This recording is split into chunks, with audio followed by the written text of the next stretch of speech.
நேயர்கள் அனைவரையும் ஜெம் தொலைக்காட்சியினுடைய விவாத களத்திற்காக நான் உங்கள் அனைவரையும் வரவேற்கிறதுல எல்லையற்ற மகிழ்ச்சி அடைகிறேன். நிகழ்ச்சியில் துறை சார்ந்த ஆளுமைகளுடைய எண்ண ஓட்டங்களை இன்றைய தலைப்பினுடன் மிக விரிவாக விவாதிக்கும் களத்தில் நாம் இன்றைக்கு பேசக்கூடிய மிக முக்கியமான தலைப்பு வரக்கூடிய ஜனவரி 22 இந்தியா முழுவதும் மகா கும்பாபிஷேகம் என்று அறிவிக்கப்பட்டிருக்கிறது. ஒரு நீண்ட நெடிய பல நூற்றாண்டுகளாக சர்ச்சையில் இருக்கக்கூடிய ராமருக்கு கோயில் கட்டக்கூடிய அந்த விழாவினுடைய உச்சகட்ட பிரதிஷ்டா நடக்க இருக்கிறது. அதுல இந்திய பிரதமர் நரேந்திர தாமோதர் தாஸ் மோடி அவர்கள் தலைமையிலான மிகப்பெரிய கூட்டமைப்பு இந்த பணிகளை முன்னெடுத்து செய்கிறார்கள். அதே சமயம் இந்தியாவில பூரி சங்கராச்சாரியார் அபிக்ஷா போன்றவர்களும் சிருங்கேரி மடம் என்கின்ற ஆதி சங்கரால் நிர்வகிக்கப்பட்டிருக்கக்கூடிய 4 சங்கர மடங்களும் கடும் போக்குவாத கருத்தை, அதாவது இந்த விழாவில் அரசியல் கலக்கிறது என்று அவர்கள் வைத்திருக்கிறார்கள். டாக்டர் சுப்பிரமணிய சாமி அவர்கள் தனிப்பட்ட முறையில் மோடி அவர்களை கடுமையான சொல்லாடலால் சாடியிருக்கிறார். இந்த நிகழ்வில் மோகன் பகாவத், நரேந்திர தாமோதர் தாஸ் மோடி போன்றவர்கள் கலந்து கொள்கிறார்கள். இந்த நிகழ்வுக்கு காரணமாக 1979களில் பாரதிய ஜனதா பரிஷத் என்ற கட்சியை நிர்வாணம் செய்திருக்கக்கூடிய அத்வானி அவரும் கூட இதிலே ஒரு மிக முக்கியமான தலைவர். 96 வயதில் அவர் கலந்து கொள்வாரா, உமா பாரதி கலந்து கொள்வாரா, முரளிமனோகர் ஜோஷி வயதை காரணம் காட்டி அவர்கள் கலந்து கொள்ள மாட்டார்கள் என்று அறிவிக்கப்பட்டிருக்கிறது. ஆனால் நேற்றுடைய செய்தியில் வருவார் என்றும் சொல்லப்படுகிறது. 6000க்கும் மேற்பட்ட மக்கள் மட்டுமே கலந்து கொள்ளக்கூடிய இந்த விழாவில் சர்வதேசம் தனது கருத்தை வலிமையாக வைக்கின்ற இந்த நேரத்தில் இது மோடிக்கு எது மாதிரியான லாபத்தை கொடுக்கும்? ஏனென்றால் சங்கராச்சாரியருடைய கருத்துக்கள் அடிப்படையில் ஆன்மீக விழாக்களில் அரசியலுக்கு என்ன வேலை? இங்க நாங்கள் ஏன் மோடி எதிர்க்க வேண்டிய நிலை எங்களுக்கு எங்க வந்தது? மோடிக்கு எங்களுக்கு வேண்டிய சம்மதம் இருக்கு. இது இந்து ஆகம விதி, இந்து சாஸ்திர விதி, கட்டி பிடிக்க முடியாத ஒரு கட்டடத்திற்கு இவ்வளவு அவசர கோலத்தில் ஏன் செய்ய வேண்டும் என்று நீண்ட வேத பண்டிதரான திரு பூரி நிஷானந்த சரஸ்வதி ஆழமான தன் கருத்தை வைத்திருக்கிறார். மற்றொரு பக்கம் குஜராத் மாநிலத்தில் 2002 நடந்த கலவரத்தில் பில்கிஸ் பானு 14 பேர் படுகொலை செய்யப்பட்டு பாலியல் பலாத்காரம் கொடுக்கப்பட்டு 11 பேர்கள் கைது செய்யப்பட்டு 11 ஆண்டுகள் சிறையில் இருந்து நன்னடத்தை அடிப்படையில் அவர் வெளியேறிருக்கிறார்கள். இதை குஜராத் அரசு உச்சநீதிமன்றம் கடும் கண்டனத்தை தெரிவித்திருக்கிறது. இதெல்லாம் இணைத்து பேச காத்திருக்கிறோம். காங்கிரஸ் கட்சியினுடைய பல்வேறு நிலைப்பாடுகளும் இங்கே நம்மோடு எப்படிப்பட்ட ஒரு நிலையிலே இவர்கள் கலந்து கொள்ள மாட்டார்கள். மல்லிகார்ஜுன கார்கே, சோனியா காந்தி, ஜெயராம் ரமேஷ் போன்றவர்கள் ராம் ஜென்மபூமி விவகாரத்தில் நாங்கள் கலந்து கொள்ள மாட்டோம் என்று அறிவித்திருக்கிறார்கள். பேசுவோம் வாருங்கள். நான் எதை சொல்கிறேன் என்றால், ஒரு விவகாரத்தை பற்றி பேசுவதற்கு முன்பும் அதை பற்றிய சொல்லார்கள், அதை பற்றி சுருக்கம் தெரிந்தால் தான் பேச முடியும். திரு ராஜகம்பீரன் அவர்களை நான் வரவேற்கிறேன். எழுத்தாளர், பெரியாரிய சிந்தனைவாதி, திராவிட இயக்கத்தின் பல்வேறு விவகாரங்கள் ஆய்வாளர். திரு பத்திரிகையாளர் ராஜகம்பீரன், வணக்கம். அதே நேரம் நம்மோடு பேசுவதற்காக வழக்கறிஞர் திரு ராமநாதன் ஐயா அவர்கள் வந்திருக்கிறார். ராமநாதன், வணக்கம் ஐயா. ராஜகம்பீரன் முதல்ல ஆரம்பிச்சோம். எப்பொழுதுமே வழிபாட்டை அரசியலுக்குள்ளே கொண்டு வருகிற போதெல்லாம் அது நாட்டிற்கு எப்பொழுதுமே நன்மை பயத்ததாக இருந்தது இல்லை. இப்போ உதாரணத்திற்கு மதுரையிலே கள்ளழகர் வைகை ஆற்றிலே இறங்குகிற போது லட்சக்கணக்கான பக்தர்கள் ஒன்று கூடுவார்கள். அங்கே எல்லா தரப்பு மக்களும் அதை வரவேற்று கொண்டாடுவார்கள். அதிலே மத வேறுபாடுகள் கூட, சமய வேறுபாடுகள் கூட இல்லாமல் அங்கே இருக்கக்கூடிய பகுதியில் இருக்கக்கூடிய இஸ்லாமியர்கள் கூட நீர்ப்பந்தல் வைத்து, மோர்பந்தல் வைத்து அங்கே இருக்கிறவர்களை வரவேற்கக்கூடிய ஒரு சூழ்நிலை இருக்கிறது. அதே போல மயிலாப்பூரிலே 63 நாயன்மார்கள் திருவிழா நடக்கிற போது எல்லா பக்தர்களும் ஒன்று கூடி ஆரவாரமாக கொண்டாடுகிற ஒரு மனநிலை அங்கே இருக்கிறது. இது போன்ற விழாக்களிலே ஒரு ஆன்மீகம் என்பது எல்லா விதமான விருப்பு வெறுப்புகள் அப்பாற்பட்டு ஒரு அன்பு சார்ந்ததாக, சக மனிதனை நேசிப்பதாகத்தான் அந்த ஆன்மீக நிகழ்வுகள் எல்லாம் நிகழும். ஆனால் அதற்கு நேர்மாறாக ஒரு எடுத்துக்காட்டுக்காக சொல்லுகிறேன். அரச மரத்திலே இருக்கிற பிள்ளையார் என்பவர் வேறு, RSS காரர்கள் கொண்டு வருகிற பிள்ளையார் என்பது வேறு. அரச மரத்திலே இருக்கக்கூடிய பிள்ளையார் என்பவர் வழிபாட்டுக்குரியவர். RSS காரர்கள் ஊர்வலம் நடத்துகிற பிள்ளையார் என்பவர் அரசியல் உள்நோக்கத்தோடு அவர்கள் பதட்டம் விளைவிப்பதற்காகவே பள்ளிவாசல் தெருக்களிலே திட்டமிட்டு ஊர்வலமாக எடுத்து செல்வார்கள். இந்த அரசியல் கலக்காத ஆன்மீகம் தான் எங்களுக்கு மக்கள் ரசிக்கக்கூடிய ஒரு ஆன்மீகம், மக்கள் விரும்பக்கூடிய ஆன்மீகம், பெரும்பான்மை மக்களுடைய ஆன்மீகம். இது கோவில் திருவிழாக்களில் மட்டுமல்ல, வேளாங்கண்ணி மாதா கோவிலாக இருக்கட்டும், அல்லது நாகூரிலே கந்தூரி விழா நடப்பதாக இருக்கட்டும், எல்லா இடங்களிலேயுமே சமயங்களுக்கு அப்பாற்பட்டு மக்கள் ஆன்மீகத்தை கொண்டாடுகிறார்கள், எல்லாரும் வரவேற்கிறார்கள். அப்படிப்பட்ட ஒரு நிலைதான் இங்கும் இருந்திருக்க வேண்டும். ஆனால் அதற்கு நேர்மாறாக தேர்தலை மனதில் வைத்துக் கொண்டு ராமர் கோயிலை திறக்கிறார்கள். அதுவும் அவசரமாக கட்டுமான பணிகளிலே முழுமை அடைவதற்கு சில பகுதிகள் இன்னும் இருக்கிறது என்று சொல்லக்கூடிய குற்றச்சாட்டை நாம் சொல்லவில்லை. பூரி சங்கராச்சாரியார் போன்றவர்கள் எல்லாம் சொல்லுகிறார்கள் அது ஆகம விதிகளிலே இல்லை, அவர்கள் நடந்து கொள்கிற முறை சரியில்லை என்று நாம் சொல்லவில்லை, திராவிட இயக்கத்துக்காரர்கள் சொல்லவில்லை, பெரியாரிய சிந்தனையாளர்கள் சொல்லவில்லை, இடதுசாரிகள் சொல்லவில்லை. அவர்களை எதிர்க்கிறார்கள். மோடி இதை அரசியலுக்காக பயன்படுத்துகிறார் என்கிற குற்றச்சாட்டை பூரி சங்கராச்சாரியார் போன்றவர்களே சொல்லுகிறார்கள் என்கிற போது இது முழுக்க முழுக்க அரசியல் நாடகம் நடத்துகிறார்கள். ராமன் என்பவர் யார் என்று சொன்னால் தனக்கு வருகிற சாம்ராஜ்யத்தையே வேண்டாம் என்று சகோதரனுக்கு விட்டுக் கொடுத்தவர் தான் ராமபிரான் என்று கதை சொல்கிறது, அந்த புராணம் சொல்லுகிறது. அதற்கு நேர்மாறாக ஒரு சாம்ராஜ்யத்தை கட்டமைப்பதற்கு, அதிகாரத்தை கட்டமைப்பதற்கு அதே ராமனை பயன்படுத்தி ராமனை இவர்கள் மிஸ்யூஸ் பண்றார்கள். மிக முக்கியமான விஷயம் இதைத்தான் சொல்றது. அரசியலில் ஆன்மீகம் கலக்கலாம், ஆன்மீகத்தில் அரசியல் கலக்கக்கூடாதுன்னு அண்ணன் சொல்றது வாசகம் தான். எங்கே கலக்கப்படுகிறது? இப்போ இங்கே 63 இருக்கட்டும், அல்லது மதுரையிலே சித்திரை கள்ளழகர் ஆற்றில் இறங்கக்கூடிய சித்திரை திருவிழாவாக இருக்கட்டும், அல்லது ஒவ்வொரு ஊரில் நடக்கக்கூடிய தேரோட்டங்களாக இருக்கட்டும், கோவில் குடைகளாக இருக்கட்டும், எல்லா மக்களும் கலந்து கொள்கிறார்கள். அதே போல் நாகூர் தர்காவிலே இந்துக்களும் கலந்து கொள்கிறார்கள், வேளாங்கண்ணி மாதா கோவிலில் எல்லா மக்களும் கலந்து கொள்கிறார், இங்கே பெசன் நகரில் கூட எல்லாரும் கலந்துக்கிறாங்க. இதை போல தான் இன்னைக்கு ராமர் கோவில்ல அந்த வழக்கு நடத்தி கொண்டிருந்தாரு இஸ்லாமிய பெரியவர். அவர் இன்னைக்கு வரவேற்பு தெரிவித்து இன்னைக்கு பூத்தூவி வரவேற்கிறார். அந்த எல்லா மக்களுமே இன்னைக்கு இஸ்லாமியர்களும் கூட வழக்கு நடத்தும் போது ஒரு முண்டி வழக்கு நடத்துறாங்க. ஆனா இன்னைக்கு அந்த பிராண பிரதிஷ்டை கும்பாபிஷேகம் நடக்கும்போது அதற்கு நாங்கள் வரவேற்பு தெரிவிக்கிறோம் அப்படின்னு சொல்லி அங்க உள்ள அயோத்தியாவிலே உள்ள மக்கள், உத்தரப்பிரதேச மாநிலத்தில் உள்ள மக்கள் எல்லாம் இன்னைக்கு வரவேற்பு தெரிவிக்கிறார்கள். அதுலலாம் ஒன்றும் பிரச்சனை இல்லை. சரி, அரசியல் கலக்கக்கூடாது அப்படின்னு சொல்றீங்களே, அப்போ ஒரு ஏதாவது அரசாங்கத்தினுடைய பணம் அந்த ராமர் கோவிலுக்கு ஏதாவது செலவழிக்கப்பட்டிருக்கிறதா? மத்திய அரசாங்கத்தினுடைய பணமோ அல்லது மாநில அரசாங்கத்தினுடைய பணமோ எதுவும் செலவழிக்கல. நீங்க அப்ப ஹஜ் யாத்திரைக்கு மானியம் கொடுக்கக்கூடாது, அரசியல்ல அந்த ஆன்மீகத்தில் அரசியல் கலக்கக்கூடாது, அரசாங்கத்தினுடைய பணத்தை இதை ஹஜ் யாத்திரைக்கு மானியமாக கொடுக்கக்கூடாது, நாகூர் அந்த தொழுகை முடிந்த உடனே கஞ்சி காய்ச்சுவதற்கு அரசாங்கத்தினுடைய பணம் கொடுக்கக்கூடாதுன்னு நீங்க சொல்லுவீங்களா? சந்தனக்கட்டைகளை நாகூர் தர்காவுக்கு கொடுத்தா அது கொடுக்கக்கூடாதுன்னு யாராவது இந்துக்கள் தடுக்கிறாங்களா?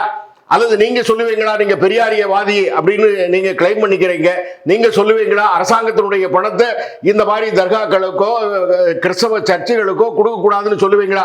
ஆனால் இன்றைய தினத்தை பூரி சங்கராச்சாரியார் அரசியல் கலக்கிறதுன்னு சொல்லல, அவருக்கு கொஞ்சம் மன வருத்தங்கள் இருக்கலாம். நான் மோடி அவர்கள் பிரதிஷ்டை செய்யும் போது கைகொட்டி அது அவருடைய வார்த்தையிலேயே தான் சொல்லணும், கைதட்டி பார்த்து கொண்டிருப்பதா அப்படின்னு கேட்கிறாரு. அவர் பார்த்து கொண்டிருப்பதா ஒரு வேலையை எடுத்து அவரும் செய்தாலும் கூட யாரும் வேண்டாம் என்று சொல்ல போவதில்லை, அவரை தடுக்க போவதில்லை. அதனால இந்த விஷயங்களை பொறுத்தளவில் இது ஒரு 500 ஆண்டு கனவு. ராமர் இந்த நாட்டு மண்ணின் மைந்தர், இந்த நாட்டினுடைய அரசன், இந்த நாட்டினுடைய கடவுள். அதை கைபர் கணவாயிலிருந்து வந்த பாபர் இடித்தார், அந்த கோவிலை இடித்தார். அந்த 500 ஆண்டு கால போராட்டம் இன்னைக்கு முடிவுக்கு வந்திருக்கிறது. அதை இன்னைக்கு கட்டி முடிக்கிறாங்க. சில வேலைகள் ஒரு பூங்காக்கள் அமைப்பது, அந்த ஏதாவது நீரூற்றுகள் அமைப்பது, இதை போன்ற சின்ன சின்ன வேலைகள் இருந்து கொண்டிருந்தாலும் கூட ஒரு நாள் கிழமை பார்ப்பாங்க. அது ஒரு இந்து தர்மத்தில் ஒரு நாள் கிழமை பார்த்து, எனக்கு தெரிந்து இஸ்லாமிய சகோதரர்கள் நாள் கிழமை பார்க்குறவங்க இருக்காங்க. அது அந்த விவகாரத்துக்குள்ள நம்ம முழுமையா போக வேண்டாம். அப்படி நாள் கிழமை பார்க்கும்போது இந்த நாள் நல்ல நாளாக குறித்து கொடுத்திருப்பார்கள். அதுல சின்ன சின்ன வேலைகள்லாம் ஏதாவது இருக்கும், ஏதாவது ஒரு பூங்காக்கள் அமைப்பதோ, ஒரு சின்ன சின்ன டைல்ஸ் போடுவதோ, ஏதாவது ஒரு சின்ன சின்ன வேலை இருந்தா அந்த வேலையெல்லாம் முடித்து விட்டு தான் செய்ய வேண்டும்னு அவசியம் இல்லை. பிரதான வேலைகள் கோவில் கும்பாபிஷேகத்திற்கு உண்டான பிரதான வேலைகள் அமைக்கப்பட்டிருக்கும். அமைக்கப்பட்டதுனால இன்னைக்கு இப்போ நடக்கிறது. ராமநாதன், எனக்கு ஒரு கேள்வி. அதாவது ஒரு தவறான தகவலை அவர் சொன்னார், கைபர் கணவாய் வழியாக வந்தவர்கள் யார் என்று வரலாறு படித்து. கைபர் கணவாய் வழியா வந்தது பாபரும் அக்பரும் ஹுமாயூனும் அவுரங்கசீப்பும் தான். பாபர் சொல்லுங்க, நீங்க தானே கேள்வி கேட்கறீங்க. நீங்க கேள்வி கேட்கும் போது கேள்வி எனக்கு ஒரு கேள்வி இருக்கிறதுன்னு கேள்வி கேட்கறீங்க, பதில் சொன்னா நான் பேசும்போது குறுக்க பேசக்கூடாதுன்னா நல்ல கதையா இருக்க. கூச்சல் போடுவதன் மூலமாக கூச்சல் போடுறது நீங்க தான். கைபர் கணவாய் வழி இன்னைக்கும் ஆப்கானிஸ்தானத்துல பாபருடைய கல்லறை இருக்கிறதா இல்லையா? கைபர் கணவாய் வழியா போனாரா, வந்தாரா? சொல்லுங்க. அது பெருங்குரல் எடுத்து பேசுவதால் உண்மை வந்து இல்லாம சொல்லுங்க, நேரடியா பதில் சொல்லுங்க. பெருங்குரல் எடுத்தாங்க சார், நேரடியா பதில் சொல்லுங்க. பாபர் கைபர் கணவாய் வழியா வந்தாரா இல்ல ஹுமாயூனோட சண்டை போட்டாரா இல்லையா சொல்லுங்க. அப்ப யாரு கூட? அப்ப நீங்க ஆரியர்கள் வந்தார்கள், நீங்க கூட வந்தீங்களா? உங்க அப்பா கூட வந்தாரா? உங்க அப்பா தாத்தா வந்தாரா? எப்படி தெரியும் உங்களுக்கு? இந்த வரலாறு அதுதானே. அவங்க ஆப்கானிஸ்தானத்துல இருந்து வந்தவங்க, அவங்க ஆப்கானிஸ்தானத்துல இருந்து வந்தவங்க. அப்போ ஆரியர்கள் வந்தார்கள் அப்படின்னு சொன்னா இவ அப்பா வந்தாரா, இவ தாத்தா வந்தாரா? இப்படி எல்லாம் கேள்வி கேட்டா ஹுமாயூனும் அக்பரும் அவுரங்கசீப்பும் எங்க இருந்து வந்தாங்க? கைபர் கணவாயில இருந்தா வந்தாங்க. அதான் வரலாறு. பாபர் வந்து ஆரியரா? ஏங்க அவர் முகலாயர்கள்ங்க. முகலாயர்கள் கைபர் கணவாய் வழியாக வந்தவர்கள் ஆரியர்கள் வரலாறு. முகலாயர்கள் இல்ல, பாபர் ஆரியரா? முகலாயர்கள் ஆரியர்கள் கிடையாதுங்க, முகலாயர்கள் தான் வந்தாங்க. ஆரியர்கள் வந்ததையும் ஒப்புக்கொள்ள மாட்டீங்க. ஏங்க அவங்க எங்க எந்த நாட்டு மன்னனோட சண்டை போட்டாங்க சொல்லுங்க? எந்த நாட்டு மன்னனோட சண்டை போட்டாங்க? எங்க எந்த சகுனிகள் போர் செய்ய மாட்டாங்க. ஆமா, சகுனிகள் போர் செஞ்ச வரலாறு தெரியுமா உங்களுக்கு? அப்போ மகாபாரதம் படிக்கல நீங்க. நீங்க படிக்காம சகுனி பெரிய போர் வீரர். ஆமா, சகுனி சூதாட்டத்துல மட்டுமில்ல, போரும் பெரிய அளவுல பண்ணா. அவன் வந்து சகாதேவனால கொல்லப்பட்டானே தவிர அதற்கு முன்னால பெரிய போர் நடத்தினான். சகுனியும் போர் நடத்தினவன் தான். நீங்க சொல்லுங்க, ஆரியர்கள் எந்த வருஷம் வந்தாங்க? நான் சொல்றேன் 1500களில் பாபரும் ஹுமாயூனும் அக்பரும் கைபர் கணவாய் வழியா வந்தாங்க. அவங்க ஆரியர்கள் ஏன் திரிக்கிறீங்க? முகலாயர்கள் ஒத்துக்கோங்க. அதாவது இவர் அடிக்கிற காமெடிக்கு அளவே இல்ல. பாபர் வேற வேற வாரிசுகள் அவங்க எல்லாரும் ஒன்னா வந்தாங்கிறாரு. பாபர் ஹுமாயூன் ஏங்க ஒண்ணா வரல, ஒண்ணா வந்தாங்கன்ற வார்த்தையே சொல்லல. ஒண்ணா வந்தாங்கன்னு சொல்லல. ஏன் இத மறுக்கிறீங்க? பாபருக்கு அந்த வாரிசுகள் காமெடி இல்லைங்க. உங்களுக்கு சீரியஸா பேசுறது காமெடியா தெரியுது. விவரம் தெரியாம இன்னைக்கு தெரிஞ்சுக்கோங்க. பாபர் கைபர் கணவாய் வழியா வந்தாரு. எந்த நாட்டுக்காரர் சொல்லுங்க? பாபர் முகலாயர். ஆரியர்கள் வருகையை நீங்கள் தந்திரமாக மறைக்கிற உங்களுடைய முயற்சியை பாராட்டுறேன். ஏங்க ஆரியர்கள்ங்கிற இனமே கிடையாதுங்க, இனமே கிடையாதுங்க. தந்திரமா 10% எதுக்கு இடஒதுக்கீடு கேட்டாங்க? யாருக்கு? பார்ப்பனர்கள். பார்ப்பனர்களுக்கு இல்லைங்க, அதுவும் பொய் திரிபுவாதம், பொய் புரட்டு திரிபுவாதம்.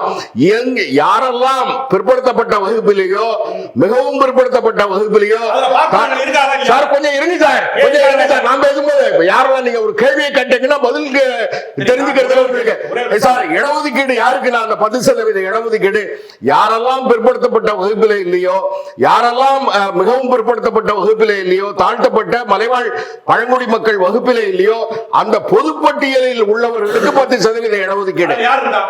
இடஒதுக்கீடு முதலியார் இருக்காங்களா இல்லையா? பிள்ளைமார் இருக்காங்களா இல்லையா? தமிழ்நாட்டில் முதலியார் இருக்காங்களா இல்லையா? இருக்காங்க.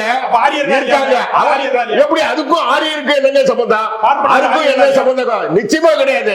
அதுக்கு 10% இடஒதுக்கீடு. இது என்ன பேச்சு? 10% இடஒதுக்கீடு கொடுத்திருக்கா இல்லையா? அப்ப ஆரியர்னால அப்படின்னு சொன்னா இது ஒரு வாழமா? இது ஒரு வாழமா? இது நான் கேக்குறேன். ஆரியர் என்று ஒரு இனம் இந்தியாவில் இல்லையா? கிடையவே கிடையாது. எங்கேயாவது நீங்க சங்க ஆரியர் இல்லையா? நிச்சயமா கிடையாதுங்க. ஏன் மறைக்கிறீங்க? நிச்சயமா கிடையாதுங்க. ஏங்க 10% இடஒதுக்கீட்டும் ஆரியருக்கும் என்னங்க சம்பந்தம்?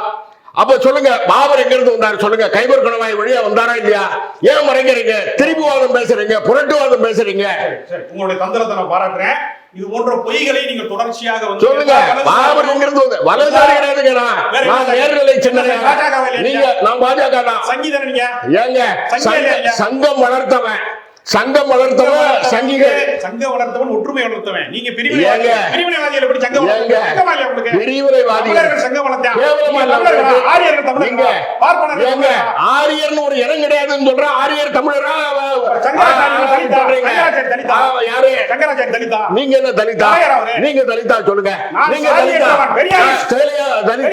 அப்புறம் எதுக்கு அவரை போய் கேக்குறீங்க? அவரை போய் எதுக்குங்க? சங்கராச்சாரியாருக்காக நம்ம எதுக்குங்க கேக்குறீங்க? எதுக்குங்க கேக்குறீங்க? ஏங்க அவர் ஏதாவது ஒரு ஜாதியா இருந்துட்டு போட்டோம், அதுக்கு எதுக்குங்க கேக்குறீங்க? இன்னைக்கு வாதத்துக்கு அவர் அவரு இருக்கட்டும், பார்ப்பனரா இருக்கட்டும், அதுக்கு இந்த வாதத்துக்கு என்ன சம்பந்தம்?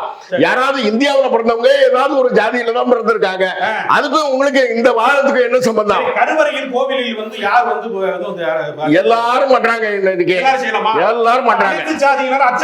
எதுக்கு எதிர் வழக்கு போட்டீங்க? யாரு எதிர் வழக்கு? யார் போல?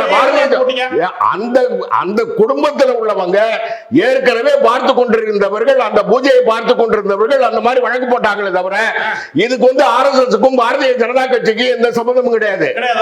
ஆர்எஸ்எஸ் அமைப்பு இருக்கா இல்ல? அதுவும் பொய்யா? ஆரியர்கள் பொய்ங்கிற மாதிரி இது என்னதுக்கு ஆர்எஸ்எஸ் இல்லையா சொல்லிட்டு இருக்கா? உங்களால எதிர்வாதம் பண்ண முடியலன்னா இந்த மாதிரி எதிர்வாதம் பண்ண முடியலன்னா 10% இடஒதுக்கீடு கொடுக்கப்பட்டிருக்குதா இல்லையா? அப்ப ஆரியர் தானே அப்படின்னு கேட்டா இந்த மாதிரி திரும்புவாதம் புரட்டுவாதத்தை யாரு என்ன சொல்றது? என்னை பேச நீங்க அனுமதிக்கிறார். ஏங்க நீங்க தான் பேசிக்கிட்டே இருக்கீங்க, கத்திக்கிட்டே இருக்கீங்க, நீங்க தான் பேசிக்கிட்டே இருக்கீங்க. ஆமா எல்லாம் பாக்குறாங்க. ஒரே ஒரு கேள்வி தான் கேட்க ஒரு கூச்சல் போடுறாரு. அவர் என்னை பேச விடாமல் பொய்களை உண்மையாகலான்னு பாக்குறாரு. அது நடக்காது. நான் என்ன சொல்றேன்னா, ஏகப்பட்ட, அதாவது இந்தியாவிலே பிறந்தவர் தான் புத்தர் பெருமான். பௌத்த மதம் என்று ஒன்று இந்தியாவிலே இருந்தது. அது இன்றைக்கு இந்தியாவிலே பெரும்பகுதி இல்லாமல் அது இலங்கையில் இருக்கிறது, ஜப்பானில் இருக்கிறது, சீனாவில் இருக்கிறது. உலகம் முழுக்க ஜென் தத்துவம் என்றும் பௌத்தம் என்றும் புத்த மதம் என்றும் இருக்கிறதுல இந்தியாவிலே அது இல்லாமல் போனது. புத்த விகாரங்கள் இடிக்கப்பட்டதாக வரலாறு சொல்லுகிறது. எங்கெல்லாம் புத்த விகாரங்கள் இடிக்கப்பட்டிருக்கிறதோ அங்கெல்லாம் அந்த இடத்திலெல்லாம் கோயிலாக மாற்றப்பட்டது என்று வரலாறு சொல்லுகிறது. அந்த இடத்திலெல்லாம் மீண்டும் புத்தர் கோவிலை கட்டுவதற்கு இதே மாதிரி எப்படி நீங்க பாபர் மசூதியை இடித்துவிட்டு ராமர் கோயில் கட்டுவதற்கு ஒரு கதை சொல்லுகிறீர்களோ அதே காரணத்தை சொல்லி புத்த விகாரங்களை மீண்டும் கட்டுவதற்கு அனுமதிப்பார்களா இந்த அரசு? பதில் சொல்லுங்க. வரலாற்று ரீதியா நான் கேக்குறேன். பொய் பேசாம ஆரியர்களே இல்லைன்னு சொல்ற அந்த பூசணிக்கா பொய்லாம் உண்மை பேசுங்க. வரலாற்று ரீதியா நீங்க ஆரியர்களை பத்தி பேசினா நான் பதில் சொல்ல தயாரா இருக்கேன். இருக்கட்டும். அதாவது முகலாயர்கள் இந்த நாட்டுக்கு வந்ததற்கு பின்னாலே நான் புத்தரை பத்தி கேட்டேன். சொல்றேன். முகலாயர்கள் பத்தி கேட்டேன். நான் பதில் உங்க கருத்து நீங்க அவர் பேச விட மாட்டார், பேச விட மாட்டார். நிச்சயமா அதுக்கும் வருவேன். முகலாயர்கள் இப்ப ஆரியர்கள் இந்தியாவுக்கு வந்தார்கள் என்பது பெரிய டாபிக். ஆமா, வந்தார்களா இல்லையா பெரிய டாபிக். ஆமா, ஆரியர்கள் ஒரு இனம் இருக்குதா அப்படிங்கிறது அமெரிக்காவில் போன்ற புத்தகங்கள் இருக்கு, இந்தியாவில் எழுதியிருக்காங்க. இன்னைக்கு ஹார்வர்ட் யூனிவர்சிட்டியில 2 மாசத்துக்கு முன்னால திராவிடர்கள் ஈரான்ல இருந்து வந்தவங்க அப்படின்னு ஒருத்தர் கட்டுரை எழுதியிருக்காரு. இப்ப நான் கேட்கறது, ஹிந்து மதம் வந்து பல நம்பிக்கைகளை உள்ளடக்கும். ஆமா, அதனுடைய அடிப்படை வந்து சாஸ்திரம், ஆகமம், வேதம். இதுதான் ரொம்ப முக்கியம். இதுல இப்போ உள்வாங்கிறது கிராம தேவதைகளையும் கூட இந்து மதம் உள்வாங்கி, நாத்திகத்தையும் சார்வாகம்னு பேர். இது ஒரு ப்ளூரிஸ்டம், அதாவது பன்முகத்தன்மை கொண்ட எல்லா கொள்கையும் ஏற்றுக்கொள்ள. ஆமா. ஆனா இங்கே பூரி சங்கராச்சாரியார் அவர்கள் வயதானவர்கள், அவர்களுக்கு ஒரு 75-80 வயது இருக்கும், பெரியவர். ஐயா சிவானந்த சரஸ்வதி அவங்க சொல்றாங்க, நான் மோடிக்கு எதிரானவன் அல்ல, இங்கே மோடியை பத்தி பேசுவதற்கு வேலை இல்லை. ஆனால் எனது தர்மத்தில், நான் கற்றுக்கொண்ட வேதத்தில், நான் அறிந்து கொண்ட இந்த ஆகமத்தில் ஒரு கட்டிடம் எதுவும் பூசைக்கு திறப்பதற்கு முன்பு அதை முழுமைப்படுத்தாமல் திறப்பது மிக பாவம். இரண்டாவது சொல்கிறார், இதில் மோடி போன்ற அரசியல் தலைவர்கள் பகவான் ராமரை கையை வைத்து தூக்கி கொண்டு போவதற்கு நான் அனுமதிக்க மாட்டேன், கைத்தட்டியும் பார்க்க மாட்டேன். நான் மறுபடியும் சொல்கின்றேன், நான் இந்து மதத்திற்கோ அல்லது மோடிக்கு எதிரானவன் அல்ல. ஆனால் வேதத்துக்கும் சாஸ்திரத்துக்கும் ஆகமத்திற்கும் இந்து தர்மத்துக்கும் நான் எதிராக செய்ய முடியாது அப்படின்னு சானந்த சரஸ்வதி மட்டுமல்ல, அபிமுக்தாவும் சொல்கின்றார். சிருங்கேரி மடத்திலிருந்து 4 பேரும் ஆதிசங்கரால் நிர்வகிக்கப்பட்டது. அவர்களுக்கு அரசியல் போதாக எனக்கு தெரியவில்லை. ஆனாலும் இந்த பரப்புரையில் சம்பித் ராய் போன்றவர்கள், பாஜகவின் ஸ்போக்ஸ் பர்சனை கடுமையாக அவர்கள் கண்டனம் பண்றாங்க. அவர்களிடம் நான் என்ன கேட்கிறேன், மோடியா இதுல எவ்வளவு அக்கறை கட்டணும்? மற்றவங்களை கத்து விட்டுங்க. இப்போ முகலாயர்கள் வந்தார்களா, பிஜேபியா, காங்கிரஸ் விஷயத்துல 2வது பேசுவோம். மோடியா இல்ல, அவரும் ஒரு கெஸ்டாவே கலந்துக்கலாமே. அவங்க இதுல அரசியல் லாபத்துக்காக இவ்வளவு பெரிய விஷயத்தை இல்ல அந்த கமிட்டி, இதற்கென்று ஒரு கமிட்டி இருக்கிறது. அதை வந்து அதாவது ஒவ்வொரு ஊர்லயும் ஒரு சம்பிரதாயம் வழிமுறைகள் இருக்கும். நீங்க பாத்தீங்கன்னா நம்ம ஊர்ல கருவறைக்குள்ள எல்லாரும் போறதில்லை. அந்த ஆகம விதிகளை படித்தவர்கள், மந்திரங்கள் படித்தவர்கள், இவர்கள் தான் போய் தொட்டு பூஜை செய்கிறார்கள், அபிஷேகம் செய்கிற எல்லாரும் செய்யறாங்க. இன்னைக்கு போட்டாங்க. இன்னைக்கு எடப்பாடியார் காலத்திலேயே எடப்பாடியார் காலத்திலேயே இல்ல, எடப்பாடியார் காலத்தில் எடப்பாடியார் காலத்திலேயே மாரிமுத்து ஒரு நிமிஷம் அவர் தப்பா சொல்றாரு. எடப்பாடியார் காலத்திலேயே மாரிமுத்து என்ற ஒரு பிற்படுத்தப்பட்ட சமுதாயத்தை சேர்ந்தவர் அர்ச்சகராக நியமிக்கப்பட்டார். அவரும் இருக்கிறார். அதற்கு பின்னால இந்த சவர்க்க வந்ததற்கு பின்னால வந்துட்டார். இந்த ராமர் கோவில் ஒரு நிமிஷம் அவர் ஏன்னா பொய்யான செய்திகளை தொடர்ந்து பரப்பணும். இந்த ராமர் கோவில் பூஜாரிகள்ல பலர் தலித் மக்களாகவும் பிற்படுத்தப்பட்ட சமுதாயத்தை சேர்ந்தவர்களும் அர்ச்சகர்களாக இன்னைக்கு வந்து நியமிக்கப்பட்டிருக்கிறாங்க. ஒரு ஊர்ஜிதப்படாத செய்தி என்னன்னா தலைமை குருக்களாக ஒரு தலித் சமுதாயத்தை சேர்ந்தவர் தான் தேர்ந்தெடுக்கப்பட்டிருக்கிறார். இது வெரிஃபை பண்ணணும். நான் வந்து வெரிஃபை ராமர் கோவில் நீங்க உங்களுக்கு என்ன தெரியும்? நீங்க ஒட்டு மொத்தமா அது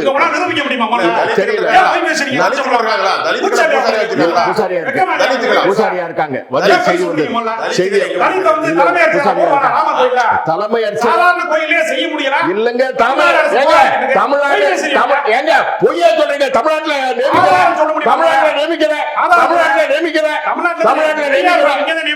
நியமிக்கிற பெரியார் என்ன செஞ்சாரு? தலித் மக்களை எரிச்சு கொண்டா கீழே அதை ஆதரிச்சவர் தன்னுடைய சொந்த ஜாதிக்கார நாயுடு கோபாலகிருஷ்ணன் நாயுடு எரிச்சு கொண்டான்னு அவரை ஆதரிச்சாரு. கொடுத்த கூலியை வாங்கிட்டு போகணும்னு பெரியார் சொன்னாருன்னு சொல்றீங்க.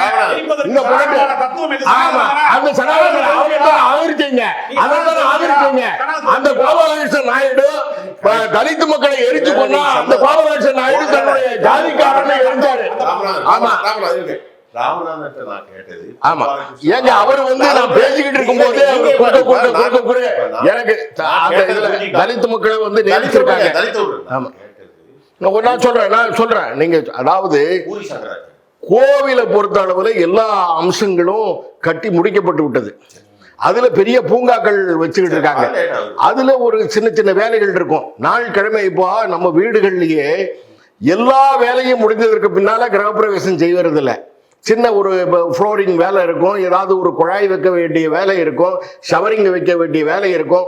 அதற்கு முன்னால ஒரு நாள் கிழமை பார்த்து அதுல கிரகப்பிரவேசம் நடத்துவது நம்மளுடைய சம்பிரதாயம், பண்பாடு, கலாச்சாரம் தான். அதே போலதான் ஒரு பெரிய பூங்காக்கள் அமைக்க வேண்டியிருக்கும். ஏதாவது அங்க உள்ள சிற்பங்கள் வேலைகள் ஏதாவது பெண்டிங்கா இருந்ததுன்னா அதற்கும் கோவில் கும்பாபிஷேகத்துக்கும் எந்த விதமான சம்பந்தமும் இல்லை. அதற்கு நாள் கிழமை பார்த்து இன்னைக்கு 22ஆம் தேதி நல்ல நாள் அப்படின்னு பார்த்துருக்காங்க, தை மாச பிறப்பு. அதனால அதை செய்யறாங்க. பூரி சங்கர்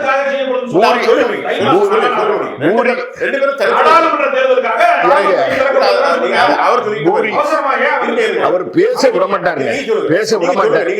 பூரி சங்கராச்சாரியரை பொறுத்த அளவுல அது கைகளால கொண்டு போக கூடாது அப்படின்னு சொன்னா அது கை தீண்டாமைன்னு சொன்னா அப்ப நீங்க மோடியை தானே ஆதரிக்கணும். அவர் தீண்டாமைன்னு சொன்னா அப்ப மோடியை தானே ஆதரிக்கணும். மோடி தான் பிற்படுத்தப்பட்ட சமுதாயத்தை சேர்ந்தவர். அவர் கொண்டு போறாரு. இல்ல அதான் ராமர் சிலையை பிரதிஷ்டா செய்கின்ற போது மோடி கைகளால் தொட்டு கொண்டு செல்ல சொல்லக்கூடாது. கையை தட்டி அப்படி சொல்றேன். நிர்முகி அகாரா கமிட்டியும் சொல்றேன். ராமானந்தர்கள் இருக்கிறார்களா அவர்களிடத்தில் நீங்கள் ஒப்படைங்க. அந்த வழக்கு போட்டதுதான் நீர்மோகி அகாரா. அவங்களுக்கு ஒன்றும் பிரச்சனை இல்லை. அப்போ இவர்கள் வந்து மோடி கையால தொடக்கூடாது அப்படின்னு ஒரு பூரி சங்கராச்சாரியார் சொல்றாருன்னா அப்ப தொடுகிறார் அப்படின்னு சொன்னா ஒரு பிராண பிரதிஷ்டை செய்கிறார் அப்படின்னு சொன்னா மோடியை தானே நீங்க ஆதரிக்கணும். மோடி அதாவது சரி ரைட்டு. அப்போ ஒவ்வொரு ஊருக்கும் அதை தான் சொல்ல வந்தேன். ஒவ்வொரு மாநிலத்திற்கும் ஒவ்வொரு ஊருக்கும் ஒரு சம்பிரதாயம் இருக்கும். இந்தியா தமிழ்நாட்டை பொறுத்தளவுல நம்ம முன்னோர்களை பொறுத்தளவுல எல்லாரும் கோவிலுக்குள்ள நுழைய முடியாது. அந்த ஆமா எல்லாரும் பிராமணர்களும் நுழைய முடியாது. அது நுழைய முடியாது. அந்த ஆகம விதியை தெரிஞ்சவர்கள், மந்திரம் தெரிஞ்சவர்கள் மட்டும்தான், அதுவும் நியமிக்கப்பட்டவர்கள் தான் அந்த கோவில் அப்படின்னு போக முடியாது. கரெக்டா சொல்றேன். ஆமா ஆனா இதே நீங்க காசி கோவில்ல போய் இப்ப காசியை வச்சுதான் தென்காசி கோவில கட்டினா அதிவீர ராம பராக்கிரம பாண்டியன். ஆமா ஆமா இது தென்காசி, அது வடகாசி. தென்காசி கோவிலுக்குள்ள அந்த ஆகம விதிகள் பிராமணர்களும் எல்லாரும் போக முடியாது, எல்லாரும் போக முடியாது. அதே மாதிரி காசி கோவில்ல நம்ம போனோம்னா எல்லாரும் தொட்டு பூஜை பண்ணலாம், அபிஷேகம் பண்ணலாம், பூவை போடலாம். எல்லாரும் அந்த சிலை ரூபத்தில் இருக்கக்கூடிய சிவலிங்கத்தை எல்லாருமே தொட்டு பூஜை பண்ணலாம். அது அந்த முன்னோர்கள் ஏற்படுத்தின வழிமுறை. இன்னைக்கு அதே தான் உத்தரப்பிரதேச மாநிலத்தை பொறுத்த அளவுல சிலைகளை தொட்டு வணங்குவது, நம்ம கால் பாதங்கள்ல நம்ம வந்து தொட்டு வணங்குவது அது அந்த ஊர்ல உள்ள சம்பிரதாயம் வழக்கம். அந்த வழக்கத்தை தான் மோடி அவர்கள் அந்த கமிட்டி சொன்னதுனால இந்த ராமர் கோவிலுக்கு ஒரு பெரிய முயற்சி எடுத்தவர் என்ற வகையில அந்த வேலையை சொல்லியிருக்காங்க. நம்ம ஊர்ல பிராமணர்களாக இருந்தாலும் பெண்களாக இருந்தாலும் கற்ப கிரகத்துக்கு போக முடியாது. அந்த ஊர்ல உள்ளது போறாங்க. இப்ப நான் என்ன சொல்றேன், இப்போ ஒரு நியாயம், எனக்கு வேதமோ சாஸ்திரமோ ஓரளவுக்கு தெரிந்தாலும் ஆழமாக தெரியாது. எல்லாருக்கும் அப்படிதான்.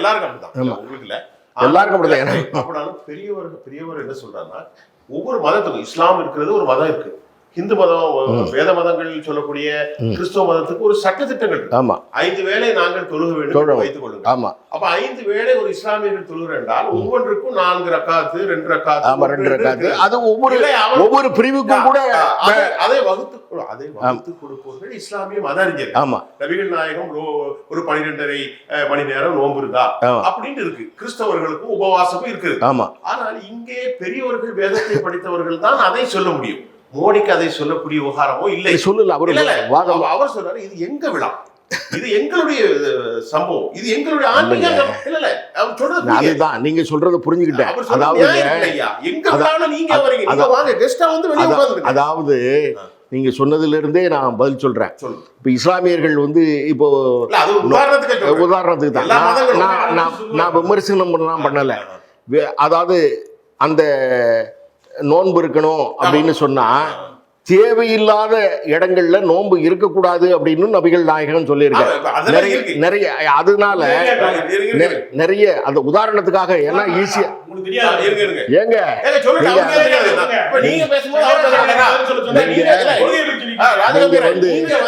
அவர் பேச விட மாட்டாரு, அவர் பேச விட மாட்டாரு, அவர் பேச விட மாட்டாரு. நீங்க வந்து ஆகம விதிகளை பத்தி பேசும்போது ஆகம பத்தி பேசிதான் பேச முடியாது.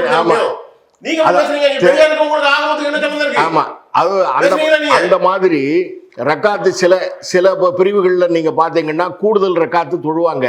ஆனா சில பிரிவுகள்ல பார்க்கும்போது நபிகள் நாயகம் என்ன வழிமுறைகள்ல சொல்லி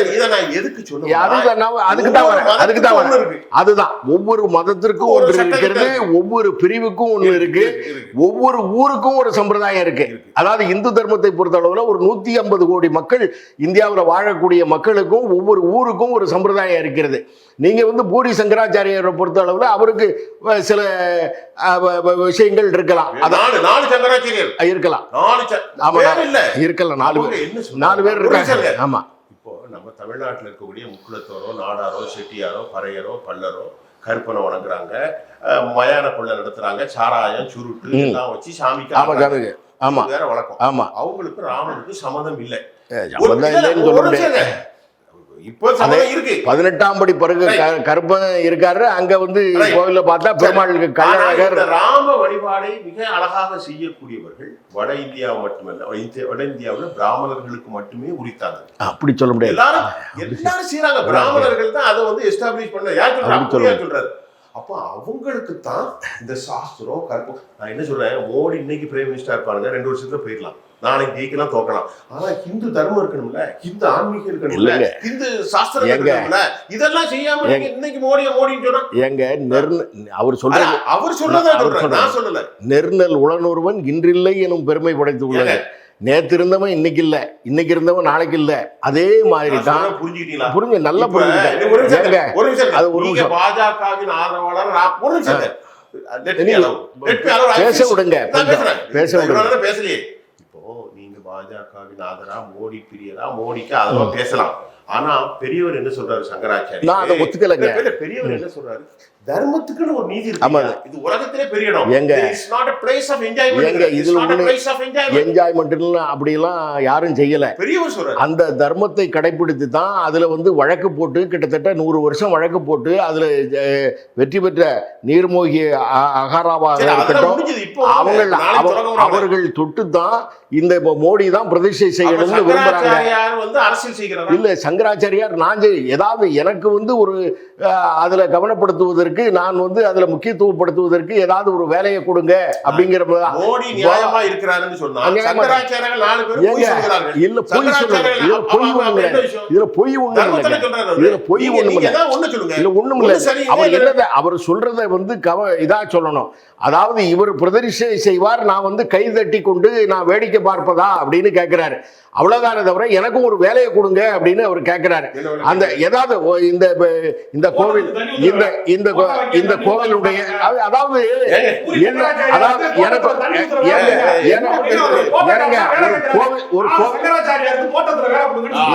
அதாவது அதாவது அபத்தமாக ராஜகம்பீரன் வந்து இவ்வளவு கேவலமாக ஒரு பெரியாரிஸ்டால தான் பேச முடியும். அதாவது ஒரு கும்பாபிஷேகம் என்று சொன்னால் ஒரு அன்னதானம் விஷயம் இருக்கிறது, மற்ற விஷயங்கள் இருக்கிறது. நான் கைதட்டி கொண்டு வேடிக்கை பார்க்க வேண்டுமானா ஏதாவது ஒரு வேலையை கொடுங்க எனக்கும்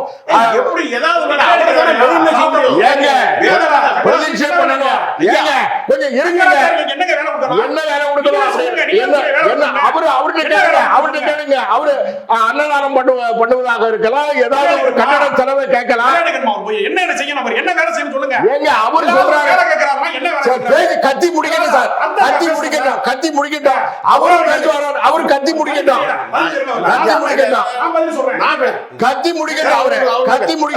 அதாவது இல்ல நான் சொல்றேன். ஏன்னா அவர் கத்தியே பெரியாரிஸ்ட்னா நான் யாரையும் பேச விட மாட்டேன், நானே கத்துவேன் அப்படின்னு சொன்னா கத்தட்டும். அதாவது அவர் என்ன சொல்றாருன்னா அவரு நான் கைதட்டி கொண்டு வேடிக்கை பார்க்க வேண்டும் என்றால் எனக்கு ஏதாவது ஒரு வேலையை கொடுங்க, நான் செய்யறேன். ஒரு அன்னதானம் செய்யறதா இருக்கலாம், அல்லது அந்த கோவில் கட்டுமான படிகள்ல என்னையும் ஈடுபடுத்திக் கொள்ளுங்க. நாங்க சும்மாரியா பேசாம சும்மாரியா ஆமா ஒரு கட்டுமான படினா அது கட்டுமான படி அப்படின்னு சொல்லி ஆமா என்னால் கை தட்டி கொண்டு வேடிக்கை பார்க்க முடியாது அப்படின்னு சொன்னா அதற்கு உண்டான பணிகள்ல ஏதாவது என்னை ஈடுபடுத்திக் கொள்ளுங்கள் அப்படின்னு அவர் விரும்புறாரு. இதுல என்ன பிரச்சனை? சரி இப்ப சரி இப்ப அடுத்த வார்த்தை வரும். என்னோட கருத்து நீங்க இல்ல ஆமா பேசுவாங்க, அவரும் பேசுறாரான்னு பாப்போம், அவரும் பேசுறாரான்னு பாப்போம். ஒரே 4 சங்கராச்சாரியார்கள் தான் இந்த ஆகம விதிகள் படி அதற்கான ஆன்மீக வாழ்க்கை வாழுகிறவர். உங்களுக்கு அதுல கருத்து வேறுபாடு இருக்கலாம். நீங்க பெரியாரியா அவர்கள் தான் அதற்கு அத்தாரிட்டி. இப்ப வந்து இந்து மதத்துல வந்து அவங்க என்ன சொல்றாங்க, ஜெகத்குருங்கிறாங்க. அவங்க தான் எல்லாத்துக்குமான ஜெகத்குரு அப்படிங்கிறதுக்கு என்ன அர்த்தம் அப்படின்னு சொன்னா ஜெகந்தான் எங்களுக்கு குரு அப்படின்னு காஞ்சி சங்கராச்சாரியார் சொல்லியிருக்காரு. உங்கள்ட்ட அர்த்தம் கேட்கலன்னா நான் சொல்றேன். உங்களுக்கு நீங்க பெரியாரிஸ்ட் அப்படின்னு சொன்னா திருட்டுவாதம் பேசுவது புரட்டுவாதம் பேசுவதுதான் பெரியாரிஸ்ட். ஆமா வலதுசாரி வேலை. நான் வலதுசாரி இல்ல, வலதுசாரி இல்ல. ரெண்டு பேரும் பெரிய சங்கராச்சாரி சொல்றாரு இது வந்து நாங்க தான் பிரதிஷ்டை பண்ணணும் அப்படி சொல்லவே இல்லை. நாங்க தான் அவர் பிரதிஷ்டை பண்ணுவார், நாங்க கைதட்டி கொண்டு பார்ப்பதா, நாங்க தான் பிரதிஷ்டை பண்ணுவதான்னு அவர் சொல்லல. பெரியவர் என்ன சொல்றாங்கன்னா 4 பெரியவர் அவிக்ஷா மூர்த்தி, அதுக்கப்புறம் சிருங்கேரி மடம், அதுக்கப்புறமா ஐயா பெரியவர் பூரியார். அவங்க என்ன சொல்றாங்கன்னா we have a right person to conduct the ritual. Yeah, we should follow the rules and regulation of Hindu dharma. ஆமா அதுல பிரதிஷ்டை பண்றத பத்தி சொல்லல, பிரதிஷ்டை பண்றத பத்தி சொல்லல, பிரதிஷ்டை பண்றத பத்தி சொல்லல, பிரதிஷ்டை பத்தி சொல்றது இல்ல. அவர் தான் பேசிட்டு இருக்காரு, கட்டிக்கிட்டே இருக்காரு. எங்கிட்ட கேள்வி கேட்டாலும் கூட அவர் தான் அங்க பேசுறாரு. ஆமா அவர் பேச முடியும். இதான் அதுங்கறாரு. இன்னொரு வாழ படம் எங்க நான் கேட்டுட்டே இருக்கேன், திருப்பி இன்னொரு படம் அதாங்கறாரு. நான் சொல்றது நீங்க கேளுங்க. சங்கராச்சாரிகள் தான் அத்தாரிட்டி ஆன்மீகத்துக்கு. மோடி வந்து அத்துமீறாரு, கூடுதலாக அவர் நடந்துக்கிறாரு, அரசியல் ரீதியா நடந்துக்கிறாருன்னு நம்ம சொல்லல. பூரி சங்கராச்சாரியார் அவங்க தான் சொல்றாங்க, அறிக்கை விடுறாங்க.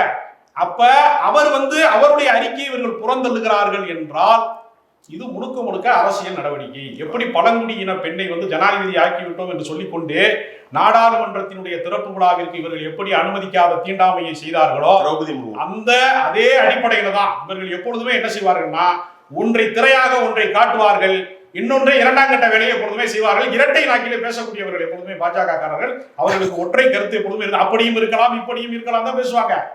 பிளாக் அண்ட் ஒயிட், பிளாக்கா ஒயிட்டான்னு கேட்டா அவர் கிரே கலர் சொல்லிட்டாரு. அப்படியும் இருக்கலாம் இப்படியும் இருக்கலாம் எப்படியும் இருக்கலாம் பதில் அல்ல. சங்கராச்சாரி சொன்னது தவறு என்று சொல்லுங்கள், மோடி தான் சரின்னு சொல்லுங்க. மோடி தவறுன்னு சொல்லுங்க, சங்கராச்சாரி சொன்னது சரின்னு சொல்லுங்க. ஏதாவது ஒன்றுதான் உண்மையாக முடியும். இல்லைங்க. அவர் கேட்காரு. பேசுவதன் வழியாக இல்ல ஏன்னா இந்து மக்களை ஏமாற்றுகிறீர்கள், ஏன்னா பெரும்பான்மை இந்துக்களை ஏமாற்றுகிறீர்கள். இந்த இது அரசியல் நடவடிக்கை, தேர்தல் வருகிறது என்கிற காரணத்திற்காக ராமர் கோயில் திறப்பு விழாவின் வழியாக, இந்த பக்தியின் வழியாக பெரும்பான்மை மக்களினுடைய வாக்கை நாம் எப்படியாவது பெற வேண்டும், மீண்டும் அதிகாரத்துக்கு வர வேண்டும் என்பதற்காக நடக்கிற அரசியல் நாடகத்தை தான் இந்த ராமர் கோயில் திறப்பு செய்கிறதே தவிர இது ஆன்மீகத்துக்கு எதிரானது, ஆன்மீக நம்பிக்கைக்கு எதிரானது நம்ம சொல்லல. சங்கராச்சாரியர்கள் சொல்கிறார்கள். சங்கராச்சாரிய நீங்க என்ன சொல்றீங்க சொல்லுங்க. நீங்க என்ன சொல்றீங்க? மதிக்காத நீங்க என்ன சொல்றீங்க? நீங்க கையில் எடுக்கிறீர்கள். நீங்க என்ன சொல்றீங்க? நீங்க என்ன சொல்றீங்க? அது விட்டுருங்க சார் சொல்லுங்க. பிளாக் அண்ட் ஒயிட்டா சொல்லணும்னு சொல்றாங்க. என்னைக்குமே தலித் மக்களுக்கு, பழங்குடி மக்களுக்கு எதிரானவர்கள் யாருன்னா திராவிடர் கழகமும் பெரியாரிஸ்டுகள் தான்.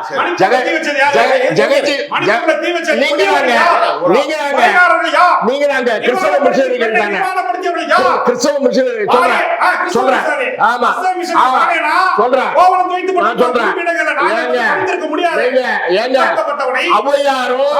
அவையாரும் காக்கை பாடினியாரும் ஏகப்பட்ட இன்னைக்கு பெண்பால் புலவர்களாக இருந்தது சங்க காலத்துல. நீங்க பெரியாரிஸ்டுகள் வரதுக்கு முன்னால கைபர் கணவாயில இருந்து இஸ்லாமிய முதலாயர்கள் வரதுக்கு முன்னால படிச்சுக்கிட்டு தான் இருந்தாங்க. முதலாயர்கள் யாரு? பாபரையும் அவுரங்கசீப்பையும் ஹுமாயூனையும் தான் சொல்றாங்க. இந்த நாட்டினுடைய பூர்வீக குடிமக்கள். ஆமாங்க இருக்கட்டும். கைதட்டு பூரி சங்கராச்சாரியார் மாதிரி கைதட்டுங்க. சரி இருங்க. எங்க ஜெகஜீவன் ஆமா ஜெகஜீவன் ராம் அவர்கள் பிரதமராக வர வேண்டும் என்று, தலித் சமுதாயத்தை சேர்ந்தவர் பிரதமராக வர வேண்டும் என்ற போது பாரதிய ஜனதா கட்சி ஆதரிச்சது. ஆனா பெரியாரிஸ்டுகள் அதை எதிர்த்தார்கள். இந்திரா காந்தி பொய்க்கு ஆதாரம். ஆமா ஏங்க நேருவின் மகளே வருக, நிலையான ஆட்சி தருங்கன்னு உங்க தலைவர் கருணாநிதி சொன்னாருங்க, வீரமணி சொன்னாருங்க. அப்ப ஆதாரம் இருக்கா? ஆதாரம் இருக்காது. எங்க போய் சொன்னா ஆதாரம் இருக்காங்க. ஆமா அவன் இன்னைக்கும் கூட இப்போ சரி ராம ஜென்மபூமி விவகாரத்தை நம்ம பேசுகிறோம். இப்போ ஒரு முக்கியமான விஷயம், நீங்க ஒரு வழக்கறிஞர். உச்ச நீதிமன்றம் குஜராத்துக்கு கடும் கண்டனம் தெரிவிச்சு. பில்கிஸ் பானு வழக்கை பத்தி நம்ம தெளிவா பேச வேண்டியது எல்லாருக்கும் தெரியும். இப்போ இந்த 11 பேரையும் 2 வாரத்துல நீங்க சரண்டராக சொல்லிட்டாங்க. அவங்க எவ்வளவு பெரிய செட்பேக், இதை பத்தி சொல்லுங்க. இது எவ்வளவு பெரிய குற்றமான சம்பவம். இல்ல அதாவது அந்தந்த மாநில அரசாங்கங்களுக்கு விடுதலை செய்வதற்கு அதிகாரம் இருக்கிறது. அந்தந்த மாநில கவர்னருக்கு பரிந்துரை செய்து விடுதலை செய்ததுனால, அந்த பரிந்துரை செய்ததுனால தான் ராஜீவ்காந்தி கொலை வழக்கிலேயே கூட அவர்கள் விடுதலை, அவர்கள் தண்டனை பெற்றவர்கள் முதல்ல தூக்கு தண்டனை பெற்றார்கள். அதற்கு பின்னால ஆயுள் தண்டனையாக குறைக்கப்பட்டது. ஆயுள் தண்டனைக்கு பின்னால இந்த முன்விடுதலை, இந்த விடுதலையெல்லாம் நடந்தது. பல விடுதலை, லீலாவதி அம்மையாருக்கு கூட அவர் ஒரு 6 வருஷம் 7 வருஷத்துல கம்யூனிஸ்ட் கட்சியினுடைய கவுன்சிலர் மதுரையில் ஆயுள் தண்டனை கொடுக்கப்பட்டது. இல்ல ஆயுள் தண்டனை பெற்றார்கள். அதற்கு பின்னாலே 6 ஆண்டுகள் 7 ஆண்டுகள்ல திராவிட முன்னேற்ற கழகத்தினுடைய அரசாங்கம் வந்ததற்கு பின்னாலே அவர்கள் விடுதலை செய்யப்பட்டார்கள். போருமா தெளிவா? அதனால அந்தந்த அரசாங்கங்களுக்கு அந்த முன்விடுதலை செய்வதற்கு உரிமை உள்ளது என்று ஏற்கனவே உயர் நீதிமன்றங்களும் உச்ச நீதிமன்றங்களும் தீர்ப்பளித்து விட்டன. இந்த வழக்கை பொறுத்தளவில் என்ன சொல்றாங்கன்னா, இந்த வழக்கு மராட்டிய மாநிலத்தில் நடந்தது. அதாவது வழக்கு தொடுத்தது குஜராத் மாநில அரசாங்கம் தான்.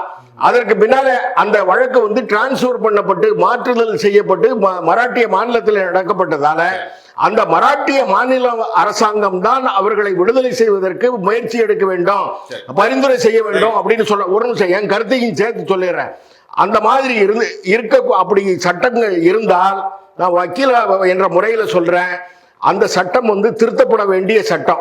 ஏன்னு சொன்னா ஒரு வழக்கு இன்னைக்கு அழகிரி வழக்கு இதுக்கு போச்சு, ஆந்திராவுக்கு போய் நடத்தப்பட்டது. அதற்கு பின்னால விடுதலை ஆகப்பட்டது. நம்ம மேல ஒரு வழக்கு வருதுன்னு வச்சுப்போம். அந்த வழக்கு ஏதோ ஒரு காரணத்தினால ஜம்மு காஷ்மீர் அரசாங்க மாநிலத்திற்கோ உத்தரப்பிரதேச மாநிலத்திற்கோ போகுதுன்னு வச்சுப்போம். தண்டனை ஆகிருச்சுன்னா அந்த உத்தரப்பிரதேச மாநிலத்துக்கு தான் அவர்களை விடுதலை செய்வதற்கு உரிமை உண்டு, அதிகாரம் உண்டு அப்படின்னு சொன்னா அந்த சட்டப்பிரிவுகள் திருத்தப்பட வேண்டும் என்பதுதான் என்னுடைய கருத்து. நீங்க இந்த பில்கிஸ் பானு விவகாரத்துல இப்ப 11 பேர் வெளிவந்தாங்க. அவங்கள என்ன சொல்லிச்சுன்னா, இவங்க சொன்னாங்க அவர்கள் பிராமண சமூகத்தை சார்ந்தவர். யார் சொன்னா?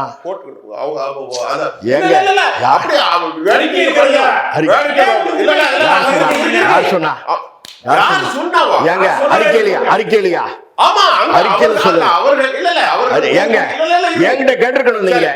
அதான் அவர்கள் இவர்தான் வாருங்க அப்படி சொல்லுங்க. அவர்கள் கண்ணியமானவர்கள். அந்த கோர்ட்டுடைய பாலியல் நிறைய அவர்களுடைய சமூக அந்தஸ்து குறித்து அவர்கள் விடுதலை செய்யப்பட்டாங்க. குஜராத்தினுடைய கோர்ட்டு சொல்லிட்டு கோர்ட்டு சொல்லலுங்க. கோர்ட்டு விடுதலை பண்ணல. கோர்ட் சொல்ற பஞ்சாயத்து பண்ணாங்க. கோர்ட்டு பண்ணல.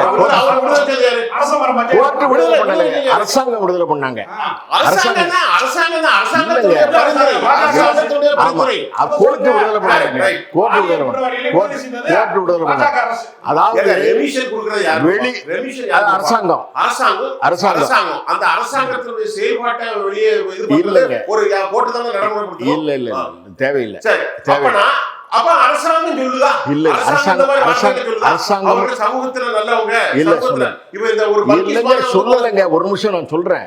அரசாங்கமும் சொல்லல, அரசாங்கத்தினுடைய அறிக்கை வார்த்தை சொல்லப்படவே இல்லை. இல்லங்க. ஒரு நிமிஷம் இருங்க, நான் எங்கேயும் ஓடி போக மாட்டேன். அரசாங்கமும் சொல்லல, நீதிமன்றமும் அந்த வார்த்தையை சொல்லல. வெளியில வந்ததற்கு பின்னால இவர்கள் வந்து இந்த சமூகத்தை சேர்ந்தவர்கள், நல்ல குடும்பத்துல வந்தவர்கள், இவர்கள் வந்து இந்த இதை செய்ய மாட்டாங்க அப்படின்னு யாரோ ஒருத்தர் சொல்றாரு.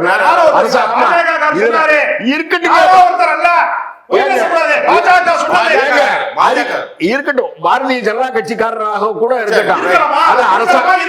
அரசாங்கம் ஏன் கத்துறீங்க?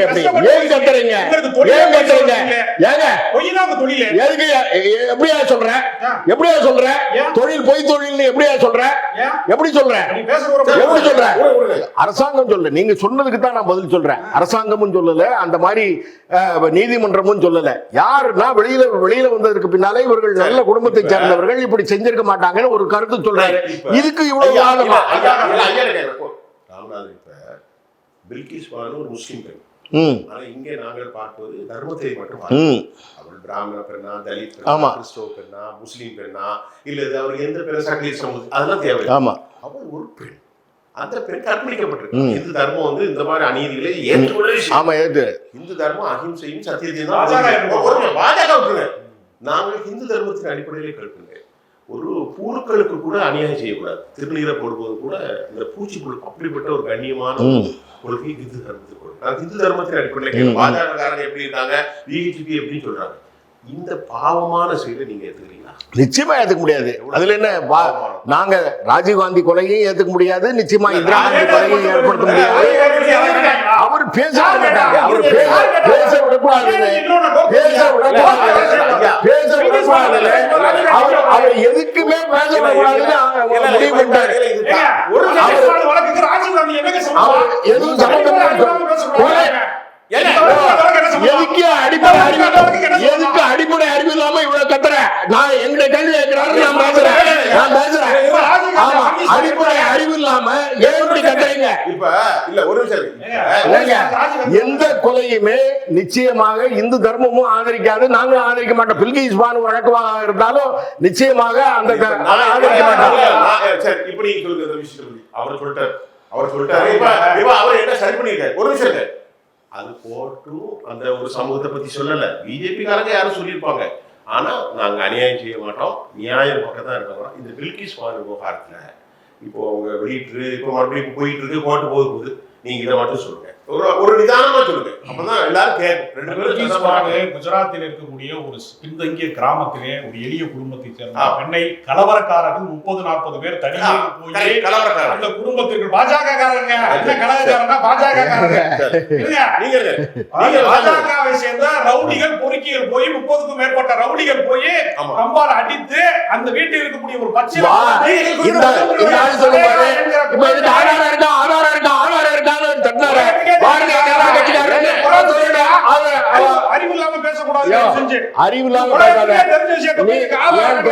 என் தொழில் பொய்ன்னு சொல்ற, வக்கீல் தொழில் பொய்ன்னு நீ எப்படியா சொல்லலாம்?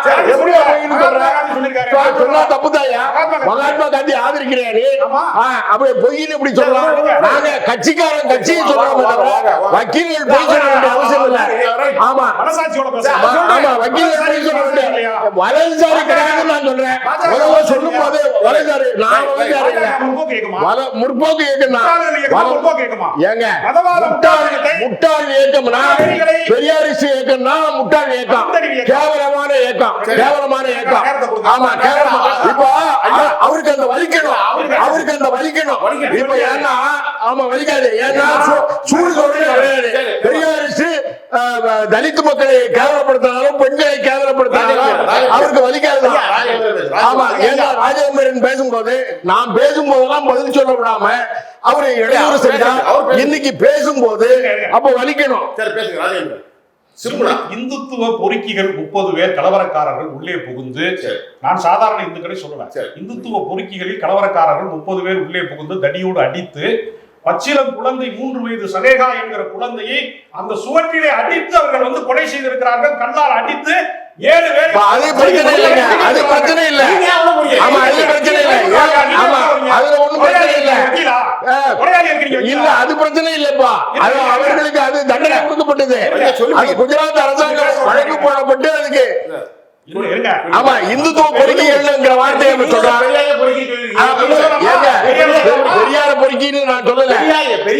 ஆமா, பெரியாரிஸ்டுகள் தான் புரட்டுவாதிகள் அவர் சொன்னதுக்கு பதில் சொன்னாங்க. அப்ப அந்த பெண் வந்து இறந்து விட்டாள் என்று மயங்கி கிடந்த ஒரு கூட்டு பாலியல் ஆளாக்கப்பட்ட ரேப் செய்யப்பட்ட பல்கிஸ்மான் இறந்து விட்டார் என்று விட்டு போயிட்டார். அவர் வந்து மெல்ல மயக்கம் தெளிந்து எழுந்து காவல். இதெல்லாம் வழக்கினுடைய சாராம்சம். ஐயா, வழக்கு முடிஞ்சு வச்சு அது டீட்டெயிலா சொல்லணும். ஏன்னா அவர் எதுக்கு வரணும்னா, இப்ப ராஜீவ்காந்தி கொலையில இன்னைக்கு விடுதலை செய்யப்பட்டார்கள், அதுக்கு வழக்கினுடைய சாராம்சத்துக்கு போய் அவர் வந்து திருப்பி வாதம் பேசுறாரு. இந்த உண்மைகளை பேசுவதில் ராமநாதன் திருப்பி வாதம் பேசுறாரு. அதை யாரும் சப்போர்ட் பண்ணல, அதை யாரும் சப்போர்ட் பண்ணல, அதை யாரும் சப்போர்ட் பண்ணல. உங்களுடைய கடவுளின் பேரான யாருக்கு நடக்கக்கூடாதுன்னு நான் சொல்ல வரேன். கோபாலகிருஷ்ணன் நாயுடு கொலை பண்ணானே 42 பேரை கீழே வெளியில, அத மாதிரி உங்க வீட்டுலயே யாரையும் நடக்க கூடாது, அந்த மாதிரி சம்பவம் நடக்க கூடாது. குறுக்கீடு செய்யாதீங்க. இப்ப காவல் நிலையத்திலே வழக்கு பதிவு செய்ய மறுத்து விட்டார். அதெல்லாம் பொய். மருத்துவர் வந்து பாலியல் ரீதியாக வழிபடுவதற்கான மருத்துவ சான்றை தரவிடாமல் அதிகாரத்தை தடுத்து விட்டார். அன்றைக்கு குஜராத்திலே முதலமைச்சராக இருந்தது மோடி, உள்துறை அமைச்சராக இருந்தது அமித்ஷா. இவர்கள் இந்த தவறுக்கு உடந்தையான, இந்த கலவரத்திற்கு காரணமான அரசியலுக்கு இவர்கள் பின்னாடி இருந்திருக்கிறார்கள் என்பது உலகறிந்த உண்மை. பிபிசி அம்பலப்படுத்தி இருக்கிறது. இப்ப இவர்களுக்கு இந்த குஜராத் மாநிலத்திலே இந்த வழக்கு நடந்தால் இந்த வழக்கு நியாயமாக நடக்காது என்றுதான் பக்கத்து மாநிலத்துக்கு மகாராஷ்டிராவுக்கு மாற்றப்பட்டது. சமூக ஆர்வலர்கள் இந்த வழக்கை, மனித உரிமை ஆர்வலர்கள் இந்த கையில் எடுத்து இந்த வழக்கை 11 பேருக்கு ஆயுள் தண்டனை வழங்கினார்கள். அவர்கள் அடிக்கடி பரவல் என்கிற பெயர்ல உல்லாசமாக அடிக்கடி போய் வந்துட்டு இருந்தாங்க. சொல்லி முடிக்கிறேன். உலகத்துல ஒரு வழக்குல 3 வருஷம் பரவல் கொடுத்த வழக்கு இந்த வழக்கு. ஆமா, உல்லாச பயணம். எங்க இன்னைக்கு கூட நேற்று கூட வழக்குல இன்னைக்கு கூட பரவல நீட்டி வச்சிருக்காங்க. 40 நாள் பரவல நீட்டி வச்சிருக்காங்க. இஸ்லாமிய சிறைவாசிகளுக்கு 40 நாள் நீட்டிச்சிருக்காங்க சொல்றேன். ஏங்க நீட்டிச்சிருக்காங்க? குண்டு வச்சாங்க, குண்டு வச்சது தப்பு, குண்டு வச்சது இல்லையா? 58 பேர் செத்து போனா, 58 பேர் அவங்க பயங்கரவாதிகள். குண்டு வச்சு சரிதான் அப்படின்னு பெரியார் சிதான் சொல்லுவாங்க, பெரியார் சிதான் சொல்லுவாங்க. உலகத்திலே இந்த 11 பேர் உள்ள இருந்தாங்க இல்லையா, 2002-3 இருந்து உங்களுக்கு சொல்றோம், நீங்க வளர்க்குறீங்க. 3.5 வருஷம் பெயில் கொடுத்து வெளியே இருந்தது இந்த வழக்குல தான் அப்படிங்கிறது. பெயில் கொடுத்தது நீதிமன்றங்க. பெயில் கொடுத்தது நீதிமன்றம். அரசியல் சட்டத்திட்டங்கள், அரசியல் பெயில் கொடுக்கிறது வந்து எல்லா கேஸ்லயும் கொடுப்பாங்க, நீதி கொடுப்பாங்க. இல்லைங்க, 3 வருஷம் இல்ல, ட்ரையல் முடிகிற வரையும். முதல்ல எஃப்ஐஆர் ஸ்டேஜ்ல பெயில் கொடுத்துட்டாங்கன்னா ட்ரையல் முடிகிற வரையும் அந்த பெயில் கண்டினியூ ஆகும். குஜராத் அரசு அவர்களை விடுதலை செய்தது தவறு, அதிலும் வந்து அவர் உயர்சாதிக்காரர்கள் என்பதால் நன்னடத்தை மிக்கவர் என்று சொன்ன கருத்து தவறான அது BJP சொல்லிருக்காங்க. வேற யாரும் அது அரசாங்கம் சொல்லலைங்க. அரசாங்கம் சொல்லலைங்க. அந்த மாதிரி பொய்யா சொல்லக்கூடாதுங்க. அரசு சொல்லல. மீண்டும் அவர்களே அந்த பாஜகவை சேர்ந்த அந்த பாலியல் வன்முறை குற்றவாளிகளை, அந்த கொடூர குற்றவாளிகளை மீண்டும் சிறையில் அடைக்க வேண்டும் என்று இன்றைக்கு தீர்ப்பு வந்திருக்கிறது. இது வரலாற்று சிறப்பு மிக்க தீர்ப்பு. இனிமேல் இது போன்று கலவரம் செய்கிறவர்கள், வன்முணர்வு செய்கிறவர்கள், பெண்களை பாலியல் ரீதியாக வந்து இந்த மாதிரி வன்முணர்வுகளை கொடூரம் செய்கிறவர்கள், குழந்தைகளை கொலை செய்கிறவர்கள், இது போன்ற பாஜக, இந்த விஸ்வ இந்து பரிஷத் போன்ற இந்துத்துவ அமைப்புகளினுடைய முகமூடி உலக அரங்கத்திலே கிழிந்து தொங்குகிறது. மதவெறி இந்தியாவிற்கு மிகப்பெரிய அவமானகரமான செயல் என்பதை நீதிமன்றம் உறுதி செய்திருக்கிறது. இது போன்ற பாலியல் குற்றவாளிகளை ஆதரிக்கக்கூடிய பாஜகவை மக்கள் ஒரு நாள் ஆதரிக்க மாட்டார்கள். ராமனின் பெயரால உங்களை அந்த ராமர் மன்னிக்க மாட்டார் என்பதை மட்டும் நான் இந்த இடத்துல சொல்லிக்கிறேன்.